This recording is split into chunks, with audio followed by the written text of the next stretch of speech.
Hi there. Welcome to this lesson on secondary dominance. We're listening to a song called Secondary Treat by Michael Nyman.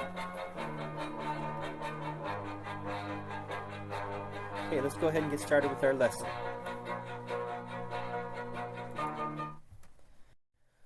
Alright, so what we're going to talk about is simply these two chords here. What does this sound like? What would you assume that chord progression is? Sounds like a 5-1, right? A 5-7 to 1 in the key of D major. And yeah, that's what it is. It's a 5-7 to 1 in the key of D major. But the overall key, the actual key in which these two chords occurs is G major. So here's the whole passage. It's in G major, it starts and ends in G major.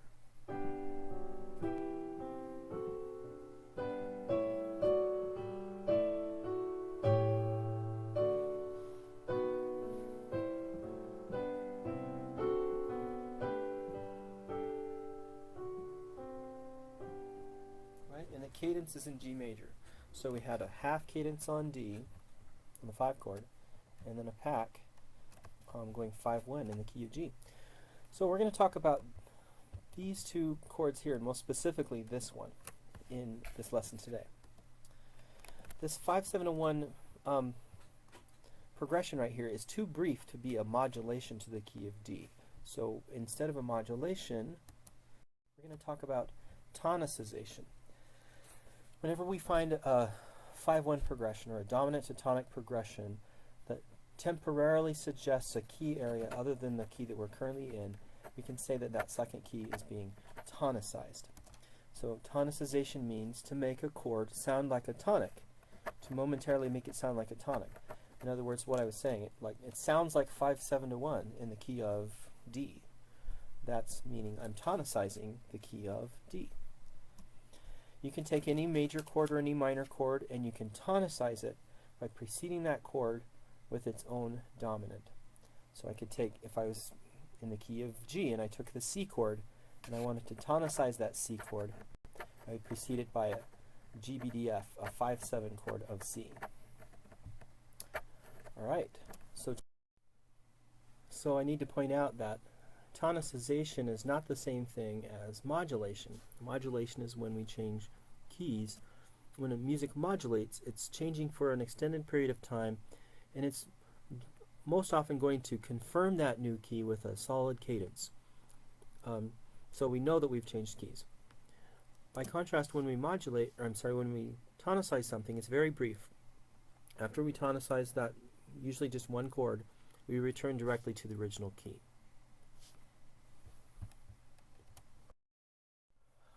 So essentially then, in this progression, I'm in the key of G, but I have tonicized this D chord by preceding it with its own dominant, meaning in the key of D, this is the 5, right? That's a 5 in the key of D. A 5-7. That dominant that tonicizes the D major chord, that tonicizing dominant, is not the regular dominant in the key of G major. The regular dominant in the key of G major is a D7 chord, a D chord. So this is not the regular dominant. Instead, it is what we call a secondary dominant. Essentially, that means it's a dominant in another key, in a second key, a secondary key. So when you hear secondary dominant, you think it's a dominant that's in some other key. So in this case, when we saw the A7 going to the D, it's not the dominant in the key of G, it is the dominant in the key of D major. So it's a secondary dominant. So we have a particular way of identifying secondary dominants. It is a 5-7 chord, but it's not a 5-7 chord in the current key. It's a 5-7 in the key of the chord that comes after it, that follows. So it's a 5-7 in the key of 5. The chord that follows it is a 5 chord, so it's a 5-7 in the key of 5, and we would write 5-7/5. When you see the slash means of, or in the key of. So 5-7 of 5. The symbol that comes after the slash is always the triad that's being tonicized. So I'm tonicizing 5 with a 5-7 chord in the key of 5. All right, let's look at this one more time.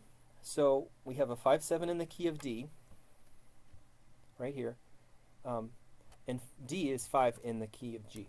So let's show G major. So I've replaced that 5-7-1 with, we're in the key of G. Here's my 5 chord. Here's a 5-7 of that 5. It's a 5-7 in the key of 5, or in the key of D. And then at the end we have 5-1 in the key of G. We stay in G, temporarily suggest a tonicization of the 5 chord with its own dominant. 5-7 of 5.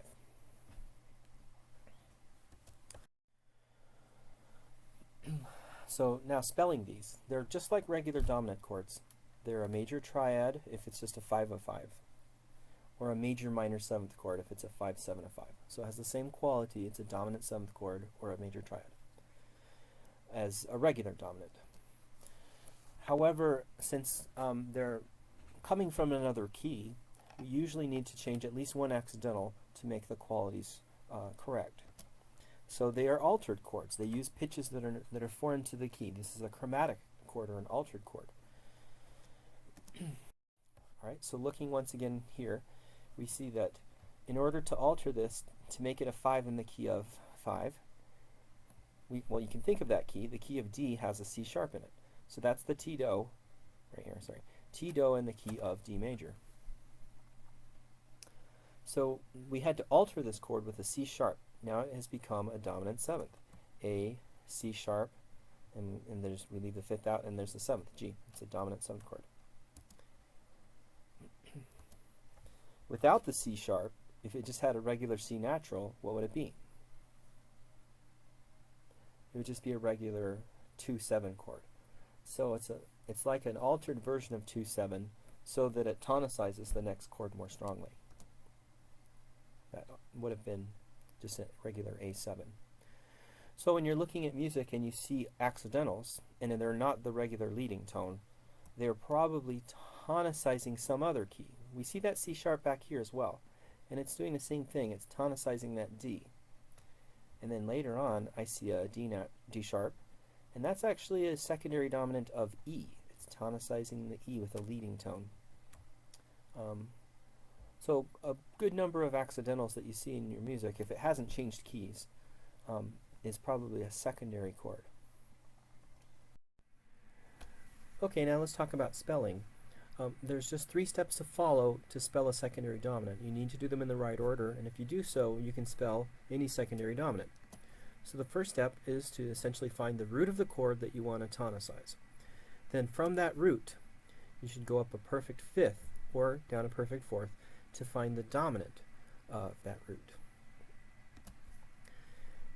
Then on the note that you found, spell a major triad or a dominant 7th. Okay, let's look at an example. Say I'm in the key of C, and I want to spell a 5 of 5, so I find the chord I want to tonicize is 5. And I go up a perfect 5th from the root of the 5 chord, and I get D. Now I spell a major triad on D. Just want a 5 of 5, so I'll spell a major triad on D. So it's a D, F sharp, A chord. Now let's go to the key of B flat. This time I'm going to spell a 5-7 of 5. So first I find 5. That's 5 in the key of B flat. I go up a perfect 5th to find its dominant, and then that's C. So on C I spell a dominant 7th chord. Notice I have to make that into a major triad, I have to cancel out the E flat.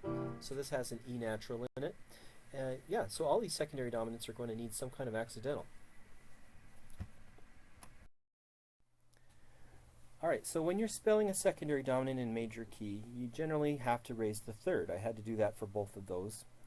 In minor, you may have to use additional accidentals. In general, when you see something being raised, this is not always the case, when you see something being raised, it's probably the leading tone in the secondary key, and you can follow that up to see where it's going to resolve.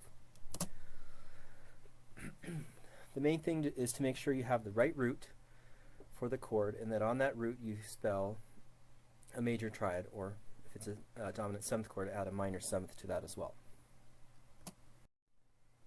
The most common type of secondary dominant is the 5 of 5, or the 5-7 of 5, and that's the one that I've been talking about so far. And if you look at the 5 of 5 in a score, it looks like a major 2 chord. It could then be described as a stronger substitute for 2. It moves more strongly to the 5. So if I was in the key of C, and I had 2 chord, but it was a major 2 chord, that's actually the 5 of the G chord. 5 of 5. Then I would go back to 1. Alright, so if you're analyzing music and you find what looks like a major 2 chord, you say, hey, that's a 5 of 5. And you could actually change any 2 chord into a 5 of 5 by just raising the third. That happens to be scale degree 4, so you're creating a Phi. Raised scale degree 4 is Phi, Fa to Phi. And that Phi is the leading tone to Sol, right? Or the T Do in the key of 5. And so that's another thing to look for. If you find a Phi, then you probably found something that is tonicizing 5, a secondary dominant of 5. So secondary dominants can be inverted just like regular dominants. The steps would be the same to spell it. You would follow the steps to spell a dominant, and then lastly you would invert it. The most common inversion for secondary dominants is the first inversion, and that puts the leading tone, the secondary T, in the bass. And when you're doing the voice leading for secondary dominants, it's again no different than regular dominants. The leading tone, even if it's a secondary leading tone, resolves up, and the 7th of the chord always resolves down by step.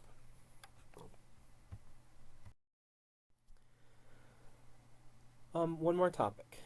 I've been talking mostly about secondary dominants of 5, and those are the most common. But you could tonicize any major or minor triad by preceding it with its own dominant. So in major keys, you could have a 5 of 2, a 5 of 3, a 5-7 of 4. Think about why you couldn't have a 5 of 4. You can have a 5 of 5, which we've talked mostly about, and the 5 of 6. Why wouldn't you have a 5 of 7? We'll get back to that. Well, we'll talk about it now. So there isn't a 5 of 7 because you couldn't have a 5 in the key of a diminished key. There is no such thing as a diminished key. So we can't tonicize a diminished key. Those don't exist. In minor keys, we would not have a 5 of 2 then, because the 2 is diminished. We could have a 5 of 3, a 5-7 of 4, a 5 of 5, potentially a 5 of 6, although that one would be spelled the same as a regular 3 chord. And again, you wouldn't have a 5 of the 7 diminished, because it's diminished. Why isn't there a 5 of 1? 5 in the key of 1 is just a regular 5, right? So those are the possible secondary dominants.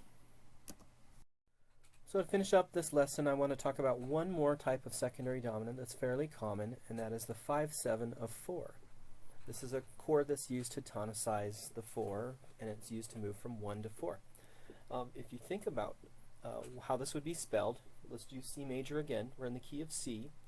I want to tonicize the 4 chord, or FAC. So what would be the dominant of F?